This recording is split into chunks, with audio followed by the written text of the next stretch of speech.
কল্যাণী ইউনিভার্সিটির আন্ডারে নদিয়া এবং মুর্শিদাবাদ জোনের মধ্যে যে সমস্ত কলেজ রয়েছে প্রত্যেকটা কলেজে তোমরা যারা BA BSc BCom honours and programme কোর্সের স্টুডেন্ট রয়েছে ফিফথ সেমিস্টারের, তো এবার ফিফথ সেমিস্টারে পরীক্ষা দেবে।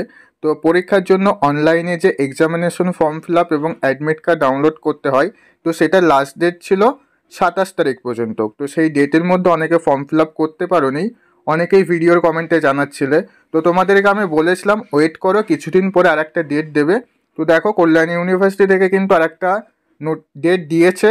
তো কত তারিখ থেকে কত তারিখ পর্যন্ত তোমরা এই এক্সামিনেশন ফর্ম ফিল আপ এবং অ্যাডমিট কার্ড ডাউনলোড করতে পারবে সেটা আজকের এই ভিডিওতে বলে দেবো। ওকে, তাই তোমাদের কাছে আজকের ভিডিওটা খুব গুরুত্বপূর্ণ একটা ভিডিও হতে চলেছে, তাই প্রত্যেকে আজকের ভিডিওটা প্রথম থেকে শেষ পর্যন্ত দেখবে।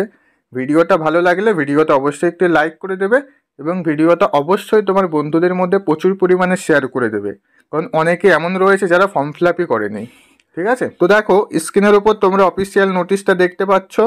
আজকে এই নোটিশটা পাবলিশ করেছে। তো তোমাদের ফর্ম ফিল আপ করার পোর্টালটি রিওপেন করা হবে 3/1/2025, অর্থাৎ আগামীকাল সকাল 10টার সময় পোর্টালটি ওপেন করে দেওয়া হবে। আগামীকাল এক্সামিনেশন ফর্ম ফিল আপ করে তোমরা অ্যাডমিট কার্ড ডাউনলোড করে নেবে। ওকে, কত তারিখ পর্যন্ত করতে পারবে? 8/1/2025। তোমাদের হাতে মোট 5 দিন সময় দিয়েছে।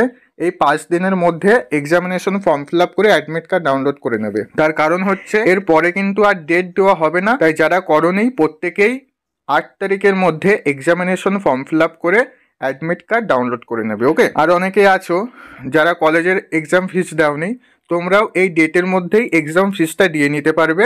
তোমাদের কলেজ থেকেও দেখবে নোটিশ করে দেবে। ওকে, আর যারা ফিফথ সেমিস্টারে পরীক্ষা দিচ্ছ, তো তোমাদের দেখো আমি সাজেশন দিয়ে দিয়েছি পাশের স্টুডেন্টদের, অনার্সদের না কিন্তু পাশের স্টুডেন্টদের সমস্ত সাবজেক্টের সাজেশন আমি আমাদের চ্যানেলে দিয়ে দিয়েছি। যারা দেখো নেই প্রত্যেকে চ্যানেল ভিজিট করে অবশ্যই সেগুলি দেখে নেবে। ওকে, আজকের ভিডিও এই পর্যন্ত।